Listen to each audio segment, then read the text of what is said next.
ಹಾಗೂ ಅಂತಾರಾಷ್ಟ್ರೀಯ ಮಟ್ಟದ ಯೋಗ ತರಬೇತುದಾರರಾದಂತಹ ಗುರುಮಾ ಡಾಕ್ಟರ್ ಭಾಗೀರಥಿ ಕನ್ನಡತಿ ಮೇಡಮ್ ರವರೇ ಹಾಗೂ ಸಂಸ್ಥೆಯ ಸಹಾಯಕ ಅಧೀಕ್ಷಕರಾದಂತಹ ಶ್ರೀಯುತ ಶಿವಕುಮಾರ್ ಸರ್ ಅವರೇ ಹಾಗೂ ಮತ್ತೋರ್ವ ಸಹಾಯಕ ಅಧೀಕ್ಷಕರಾದಂತಹ ಶ್ರೀಮತಿ ಸುಷ್ಮಾ ಶಾಹುಕರ್ ಮೇಡಮ್ ರವರೇ ಹಾಗೂ ಈ ಕಾರ್ಯಕ್ರಮದಲ್ಲಿ ಭಾಗಿಯಾಗಿರುವಂತಹ ನನ್ನ ಸಹೋದ್ಯೋಗಿ ಮಿತ್ರರು ಹಾಗೂ ಈ ಸಂಸ್ಥೆಯ ಅಧಿಕಾರಿ ಸಿಬ್ಬಂದಿಗಳೇ, ನಾವಿವತ್ತು 5 ದಿನಗಳ ಕಾಲ ಪೋಸ್ಟ್ ಪ್ರಮೋಷನ್ ತರಬೇತಿಗೆ ಬಂದು ಗುರುಮಾರ್ ಅವರಿಂದ ಯೋಗ ತರಬೇತಿಯನ್ನ ಪಡ್ಕೊಂಡಿದ್ದೀವಿ. ಅದು ನಮ್ಮೆಲ್ಲರ ಅದೃಷ್ಟ.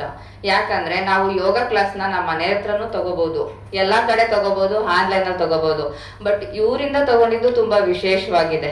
ಯಾಕೆಂತ ನಿಮ್ಮೆಲ್ಲರಿಗೂ ಗೊತ್ತಿದೆ. ಯಾಕಂದ್ರೆ ಇವರು ಅಂತಾರಾಷ್ಟ್ರೀಯ ಮಟ್ಟದಲ್ಲಿ ಯೋಗವನ್ನ ವಿಶ್ವಕ್ಕೆ ಪರಿಚಯಿಸ್ತಾ ಇರುವಂತಹ ಮಾದರಿಯ ಹೆಣ್ಣು ಮಗಳಾಗಿ ನಮ್ಮೆಲ್ಲರ ಮುಂದೆ ನಿಂತಿದ್ದಾರೆ. ಇವರಿಂದ ತರಬೇತಿ ಪಡ್ಕೊಂಡು ನಾವೆಲ್ಲರೂ ಅದನ್ನ ಸ್ಫೂರ್ತಿಗೊಳ್ಬೇಕಾಗಿದೆ. ಇವ್ರು ಫಸ್ಟ್ ಕ್ಲಾಸ್ ಅಲ್ಲೇ ನಮ್ಮೆಲ್ಲರನ್ನೂ ಒಂಥರ ಇಂಪ್ರೆಷನ್ ಮಾಡ್ಬಿಟ್ರು. First impression is the best impression.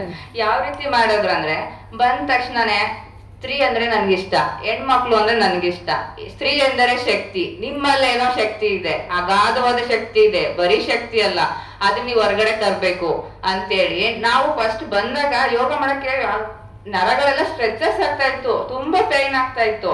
ಆದ್ರೂ ಅವ್ರು ಬಿಡ್ಲಿಲ್ಲ, ನೀವು ಮಾಡೇ ಮಾಡ್ತೀರಾ, ಬಂದೇ ಬರುತ್ತೆ, ತಂದೆ ತರ್ತೀನಿ ಅನ್ನೋ ನಿಟ್ಟಿನಲ್ಲಿ ನಮ್ಮೆಲ್ಲರಿಗೂ ಯೋಗವನ್ನ ಕಲಿಸಿದ್ರು. ಮತ್ ನಾವು ಅವ್ರು ಹೇಳಿದ್ ಯಾವ ಎಕ್ಸಸೈಸ್ ಕಷ್ಟ ಆದ್ರೂ ಇಷ್ಟಪಟ್ಟು ಮಾಡಿದೀವಿ. ಎಲ್ರು ಯಾರಿಗೂ ಕಷ್ಟ ಆಗಿಲ್ಲ. ಮತ್ತೀಗ ಅವ್ರು ಬಿಟ್ಟು ಹೋಗ್ತಿದೀವಿ ಅಂದ್ರೆ ನಮಗೆಲ್ಲರಿಗೂ ನಿಜವಾಗ್ಲೂ ಕಷ್ಟ ಆಗ್ತಿದೆ. ಆನ್ಲೈನ್ ಕ್ಲಾಸಸ್ ಎಲ್ಲ ಅಟೆಂಡ್ ಮಾಡ್ಬೋದು, ಬಟ್ ಫಿಸಿಕಲ್ ಅಪಿಯರೆನ್ಸ್ ಅಲ್ಲಿ ತುಂಬಾ ಚೆನ್ನಾಗಿ ನಮ್ಗೆ ಹೇಳ್ಕೊಟ್ರು. ಮತ್ತೆ ಖುಷಿಯಾಗಿ ನಗ್ನಗ್ತ ಕಲ್ತಿದ್ದೀವಿ. ಮತ್ತೆ ನಮ್ ಹೆಣ್ಮಕ್ಳು ಇದಾರೆ ಅಂತ ಹೇಳಿ ಅವ್ರು ನಮ್ಗೆ ತುಂಬಾ ತಮಾಷೆ ಮಾಡಿ ಅದ್ ಕಲ್ಸ್ಕೊಟ್ಟಿದ್ದಾರೆ. ಅದಲ್ಲದೆ ನಮ್ಗೆ ಜೀವನದಲ್ಲಿ ಗುರಿ ಇರ್ಬೇಕು, ಮತ್ತೆ ಅದನ್ನ ಸಾಧನೆಗೆ ತಗೊಂಡೋಗೋದು ಗುರುಗಳು ಇರ್ಬೇಕು ಅಂತ ಹೇಳ್ತೀವಿ. ಗುರುಗಳು ಒಂದ್ ಅಕ್ಷರ ಕಲ್ಸಿದ್ರು ನಾವು ಅವ್ರನ್ನ ಗುರುಗಳು ಅಂತ ಪರಿಗಣಿಸ್ಬೇಕು.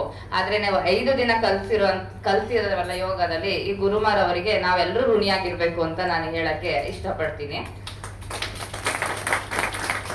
ಮತ್ತೆ ಕಾರಾಗೃಹ ಇಲಾಖೆಯ ಸುಧಾರಣಾ ಸೇವೆಯಲ್ಲಿ ಇರುವಂತಹ ನಾವೆಲ್ಲರೂ ಸುಧಾರಕರು. ನಮ್ಮ ಫಿಟ್ನೆಸ್ ಹೇಗೆ ಸುಧಾರಿಸ್ಬೇಕು ಅಂತ ಹೇಳಿ ಅದನ್ನ ತಿಳಿಸ್ಕೊಟ್ಟಂತಹ ಗುರುಮಾರ್ ಅವರಿಗೆ ಮತ್ತೊಮ್ಮೆ ನಮ್ಮೆಲ್ಲರ ಪರವಾಗಿ ಧನ್ಯವಾದಗಳನ್ನ ತಿಳಿಸ್ತೀನಿ.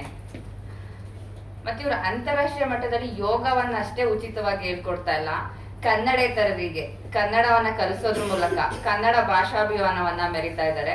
ಆ ಮೂಲಕ ನಾವೆಲ್ಲ ಹೆಮ್ಮೆ ಪಡ್ಬೇಕಾಗಿರೋದೇನು ಅಂದ್ರೆ, ನಾವೆಲ್ಲರೂ ಕನ್ನಡಿಗರು, ನಮ್ಮ ನಾಡಿನಲ್ಲಿ ಇಂತಹ ಒಬ್ಬ ಮಹಿಳೆ ನಮ್ಮೆಲ್ಲರಿಗೂ ಸಾಧಕಿಯಾಗಿ ಸ್ಫೂರ್ತಿಯಾಗಿ ನಿಂತಿದ್ದಾರೆ ಅನ್ನೋದನ್ನ ನಾವೆಲ್ಲ ಗಮನದಲ್ಲಿ ಇಟ್ಕೋಬೇಕು. ಮತ್ತೆ ಅವರಲ್ಲಿರುವಂತಹ ಪಾಸಿಟಿವ್ ಗುಣಗಳು, ಅವರ ನೆಗೆಟಿವ್ ಗುಣಗಳೇ ನಾನು ಕಾಣ್ಲಿಲ್ಲ. ಪಾಸಿಟಿವ್ ಗುಣಗಳಷ್ಟೇ ಹೇಳಕ್ಕೆ, ನೆಗೆಟಿವ್ ಆಗಿ ಕಾಣಿಸಿದ್ರೆ ಹೇಳ್ಬೋದಿತ್ತು, ಪಾಸಿಟಿವ್ ಗುಣಗಳಷ್ಟೇ ಅಳವಡಿಸ್ಕೋಬೇಕು ಅಂತ. ಬಟ್ ಅವರಲ್ಲಿರೋ ಎಲ್ಲಾ ಗುಣಗಳು ಪಾಸಿಟಿವ್ ಆಗಿದೆ. ಅದ್ಯಾವ್ದಂದ್ರೆ, ಬರ್ತಾನೆ ಕ್ಲಾಸಿಗೆ ನೋಡಿದ ತಕ್ಷಣ ನಿಮ್ಮ ಶಕ್ತಿ ಇಲ್ವಾ, ಸ್ಮೈಲ್ ಮಾಡಿ. ಅವ್ರ ಮುಖ ಯಾವಾಗೂ ನೋಡಿ ನಗ್ತಾನೆ ಇರುತ್ತೆ. ಸದಾ ಹಸನ್ಮುಖಿ, ಶಾಂತಿಯಿಂದ ಇರ್ತಾರೆ, ತಾಳ್ಮೆಯಿಂದ ಇರ್ತಾರೆ, ಸಂಯಮದಿಂದ ವರ್ತಿಸ್ತಾರೆ. ಮತ್ತೆ ನಾವು ಏನಾದ್ರೂ ಅಕಸ್ಮಾತ್ ನಮ್ಮಲ್ಲಿ ಒಂದು ಡೈರೆಕ್ಟ್ ಪ್ರಶ್ನೆ ಮಾಡ್ತಿದ್ವಿ ಅವರಿಗೆ, ನಿಮ್ ನೇಟಿವ್ ಯಾವ್ದು, ನಿಮ್ದು ಯಾವ್ದು ಅಂತ. ಅವ್ರು ಹೇಳಿದ್ರು, ನೀವು ನನ್ನ ಮಕ್ಕಳು, ಅದ್ರಿಂದ ನಾನು ನಿಮ್ಗೆ ಹೇಳ್ಕೊಡ್ತೀನಿ, ಮಾತೃ ಹೃದಯಿ. ಆದ್ರೆ ನಾವು ಹೇಗೆ ಬೇರೆಯವ್ರ ಹತ್ರ ಪಬ್ಲಿಕ್ಗಳ ಜೊತೆ ಆಗ್ಲಿ, ಬೇರೆ ಸಾಧಕರ ಜೊತೆ ಆಗ್ಲಿ ಹೇಗ್ ಮಾತಾಡ್ಬೇಕು, ಹೇಗ್ ನಡ್ಕೋಬೇಕು, ಯೋಗ ಜೊತೆಗೆ ನಮ್ಗೆ ವರ್ತನೆಯನ್ನು ಕಲಿಸಿದ್ದಾರೆ. ವ್ಯಕ್ತಿತ್ವದ ಬೆಳವಣಿಗೆಗೆ ಸಹಾಯಕರಾದಂತಹ ಮಾರ್ಗದರ್ಶನವನ್ನ ನೀಡಿದ್ದಾರೆ.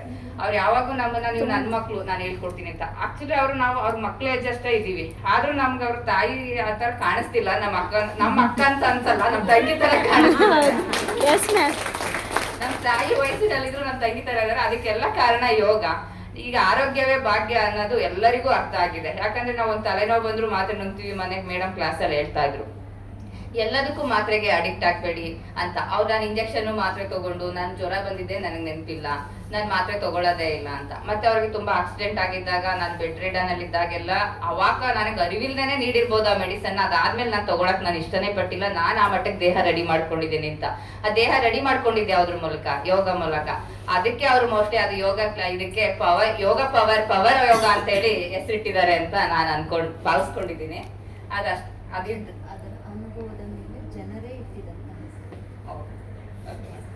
ಅದೇ ಅವ್ರು ಯೋಗದ ಪವರ್ ಗುರುತಿಸಿ ಜನಗಳೇ ಆ ನೇಮನ್ನ ಕೊಟ್ಟಿದಾರಂತೆ, ಪವರ್ ಯೋಗ ಅಂತ ಹೇಳಿ. ವಾವ್ ಪವರ್ ಯೋಗ.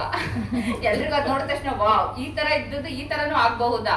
ಇವಾಗ ಬೆಳಿಗ್ಗೆ ಕ್ಲಾಸಲ್ಲಿ ಹೇಗಿದ್ದೆ ಹೇಗದೆ ಅಂತ ತುಂಬಾ ತಮಾಷೆಗೆ ಮಾಡ್ತಿದ್ರಲ್ಲ, ಅದೇ ತರ ಮೇಡಮ್ ಅವರಿಗೆ ಅದ್ ಹಂಗ ಅನ್ಸಿ ಜನಗಳಿಗೂ ಅದ್ ಅನುಭವ ಬಂದಿದೆ. ಯೋಗ ವಾವ್ ಅನ್ಸಿದೆ ಎಲ್ಲರಿಗೂ, ಅದ್ರಿಂದ ಆತರ ಹೆಸರು ಬಂದಿದೆ ಅಂತ ಹೇಳ್ಬೋದು. ಇವರಲ್ಲಿರೋ ಪಾಸಿಟಿವ್ ಗುಣಗಳನ್ನ ನಾನು ಹೇಳಿದೆ, ಶಾಂತ ಸ್ವಭಾವದವರು ಅಂತ. ನಮಗೆ ಫಸ್ಟ್ ಬಂದ ತಕ್ಷಣ ಪೊಲೀಸ್ ಇಲಾಖೆ ಅಂದ್ರೆ ಏನು ಅಂತ ಹೇಳ್ತಾ ಇದ್ರು, ಶಿಸ್ತು, ಡಿಸಿಪ್ಲಿನ್. ಅದನ್ನ ನಮ್ಗೆ ಎಲ್ಲಿಂದ ಕಳ್ಸಿದ್ರು ಅಂದ್ರೆ ಬಾಗ್ಲು ಎಂಟ್ರೆನ್ಸ್ ಇಂದ ಚಪ್ಲಿ ಬಿಡೋದ್ರಿಂದ ಹೇಳಿಕೊಟ್ರು ಅವರು ನಮಗೆ. ನಾವ್ ಇಷ್ಟು ವರ್ಷ 14 ವರ್ಷ ಸೇವೆ ಮಾಡಿರ್ಬೋದು, ನಮ್ ಡಿಸಿಪ್ಲಿನ್ ಮೇಂಟೈನ್ ಮಾಡೋದ್ರಲ್ಲಿ ಸ್ವಲ್ಪ ಎಡವಿದೀವಿ ಅಂತ ಅವರಿಂದ ತಿಳ್ಕೊಂಡು ಇವಾಗ ನಾವು ಅವರಿಂದ ಕಲ್ತ್ಕೊಂಡಿದೀವಿ. ಅಲ್ಲದೆ ಇವರು ಒಬ್ರು ಬರಹಗಾರ್ತಿ ಕೂಡ, ಲೇಖಕಿ, ಶಿಕ್ಷಕಿ, ಗಾಯಕಿ, ಸಾಧಕಿಯಾಗಿದ್ದಾರೆ. ನಮ್ಮೆಲ್ಲರಿಗೂ ಸ್ಫೂರ್ತಿಯಾಗಿ ನಿಂತಿದ್ದಾರೆ. ಮತ್ತೆ ಇನ್ನೊಂದು ಮಾತು ಹೇಳಿದ್ರು, ತುಂಬಾ ಇಂಪ್ರೆಷನ್ ಕ್ಲಾಸ್ ಅದು. ಅಂದ್ರೆ ನಾವು ಯಾವುದೇ ಕೆಲಸದಲ್ಲಿ ಜಾತಿಯನ್ನ ಮೀರಿ, ಯಾರೂ ಕ್ಯಾಸ್ಟ್ ಕೇಳ್ಬೇಡಿ, ಧರ್ಮವನ್ನ ಮೀರಿ ನಾವೆಲ್ಲರೂ ಮನುಷ್ಯರಾಗಿರೋಣ, ಮನುಷ್ಯ ಧರ್ಮದಿಂದ ಮಾನವೀಯತೆಯಿಂದ ಕರ್ತವ್ಯ ನಿರ್ವಹಿಸೋಣ ಅನ್ನೋದೊಂದು ಮಾರ್ಗದರ್ಶನವನ್ನ ನಮಗೆ ನೀಡಿದ್ರು. ಅದಕ್ಕೂ ಕೂಡ ನಾವು ಚಿರಋಣಿಯಾಗಿರ್ತೀವಿ ಮೇಡಮ್.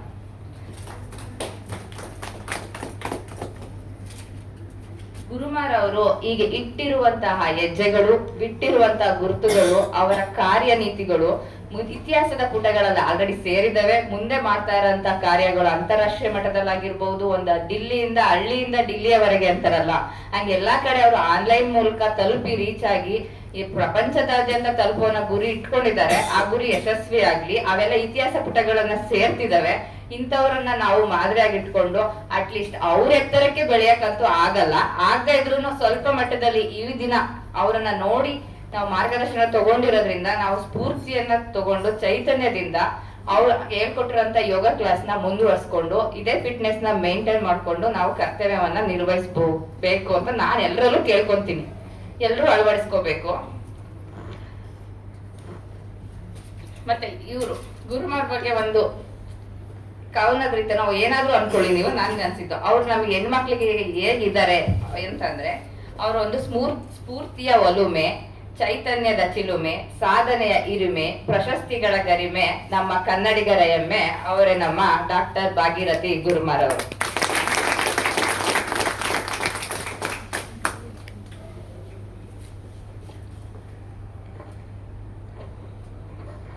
ಈ ರೀತಿ ನಮಗೆ ಅವ್ರನ್ನ ನೋಡಿ ಮಾಡಿ ಅವ್ರ ಜೊತೆ ಕಲ್ತು ಬೆರ್ತು ನಮ್ಗೆ ಈ ತರ ಎಲ್ಲ ಅವಕಾಶವನ್ನ ಮಾಡಿಕೊಟ್ಟಂತಹ ನಮ್ಮ DGP ಸಾಹೇಬ್ರು ಶ್ರೀಯುತ ಅಲೋಕ್ ಕುಮಾರ್ ಸರ್ ಅವರಿಗೂ ಕೂಡ ನಾವು ಈ ಕಾರ್ಯಕ್ರಮದಲ್ಲಿ ಅವ್ರನ್ನ ಸ್ಮರಿಸ್ಬೇಕು, ಅವ್ರಿಗೆ ಗೌರವವನ್ನ ಸೂಚಿಸ್ಬೇಕು. ಮತ್ತೆ ನಾನು ಅವ್ರ ಸೆಕ್ಷನ್ ಅಲ್ಲಿ ಕೆಲಸ ಮಾಡ್ತಿದ್ದೀನಿ, ಅದಕ್ಕೋಸ್ಕರ ಅವ್ರನ್ನ ಹೊಗಳ್ತಿದ್ದೀನಿ ಅಂತ ನೀವೇನಾದ್ರು ಒಂದ್ ಕಡೆ ಏನಾದ್ರು ಮನ್ಸಲ್ಲಿ ಬಂದ್ರೆ ಅದು ನಿಮ್ ತಪ್ಪು ಕಲ್ಪನೆ. ಯಾಕಂದ್ರೆ ಬೆಳಿಗ್ಗೆ ಯಾರಾದ್ರೂ ಅಷ್ಟೇ, ಅವ್ರು ಇವಾಗ ಬಂದಿರೋಂತ DG ಸಾಹೇಬ್ರು ಎಲ್ರಿಗೂ ಮಾರ್ಗದರ್ಶನ. ನಮ್ ಬ್ಯಾಚ್ ಎಲ್ಲಾ ಹುಡುಗಿರ್ಗೂ ಅನ್ಸಿದೆ ಇಂತ ಆಫೀಸರ್ ಬೇಕಿತ್ತು, ಇರ್ಲೇಬೇಕು, ಅವ್ರ ಸರ್ವಿಸ್ ಇರೋವರೆಗೂ ಬೇಕು ಅಂತ ಅನ್ಸಿದೆ. ಅವ್ರು ಟ್ರಾನ್ಸ್ಫರ್ ಆಗ್ತೀನಿ, ಪ್ರಮೋಷನ್ ಆಗ್ತೀನಿ ಅಂದಾಗ ಬೇಕೇ ಬೇಕು ಅಂತ ಅನ್ಸಿದೆ.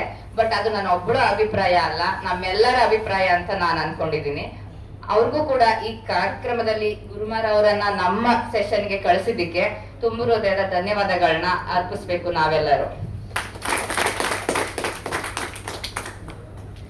ಅದಲ್ಲದೆ ನಮಗೆ ಗುರುಗಳಾಗಿರುವಂತಹ ಪ್ರಾಚಾರ್ಯರಾದಂತಹ ಶ್ರೀಯುತ PT ಓಬಳೇಶಪ್ಪ ಸರ್ ಅವ್ರನ್ನು ಕೂಡ ನಾವು ನೆನೆಸ್ಬೇಕು. ಹೆಣ್ಮಕ್ಳು ಅಂತ ಸ್ವಲ್ಪ ಮಾನವೀಯತೆಯನ್ನ ಇಟ್ಕೊಂಡಿದ್ದಾರೆ, ಇಟ್ಕೊಂಡು ನಮ್ಗೆ ಅದೇ ರೀತಿ ಕಾರ್ಯವನ್ನ ನಮ್ಮ ಸೈಕಾಲಜಿ, ನಮ್ಮ ಮನಸ್ಥಿತಿಗೆ ತಕ್ಕಂತೆ, ನಮ್ಮ ದೇಹ ಸ್ಥಿತಿಗೆ ತಕ್ಕಂತೆ ಕಾರ್ಯವನ್ನ ನಿರ್ವಹಿಸಕ್ಕೆ ಸಹಾಯ ಮಾಡ್ತಿದ್ದಾರೆ. ಅವ್ರಿಗೂ ಕೂಡ ಈ ಕಾರ್ಯಕ್ರಮದಲ್ಲಿ ಅಭಿನಂದನೆಗಳನ್ನ ನಾನು ಸಲ್ಲಿಸಕ್ಕೆ ಇಷ್ಟಪಡ್ತೀನಿ. ಕೊನೆದಾಗ ಒಂದ್ ಮಾತು ಹೇಳ್ತೀನಿ, ಗುರು ಬ್ರಹ್ಮ ಗುರು ವಿಷ್ಣು ಗುರುದೇವೋ ಮಹೇಶ್ವರ ಗುರು ಸಾಕ್ಷಾತ್ ಪರಬ್ರಹ್ಮ ತಸ್ಮೈ ಶ್ರೀ ಗುರುವೇ ನಮಃ. ಎಲ್ಲರೂ ಕೂಡ ಒಂದು ಕ್ಷಣ ಎದ್ದು ನಿಂತು ಯೋಗ ಕಲಿಸಿದಂತ ಗುರುಗಳಿಗೆ ಮತ್ತೆ ನಮಗ್ ಪಾಠ ಹೇಳ್ತಾ ಇರುವಂತ ವೇದಿಕೆಯಲ್ಲಿರುವಂತ ಎಲ್ಲರ ಗುರುಗಳಿಗೂ ಕೂಡ ನಮನವನ್ನ ಸಲ್ಲಿಸಬೇಕಾಗಿ ಕೇಳ್ಕೊತಾ ಇದ್ದೀನಿ.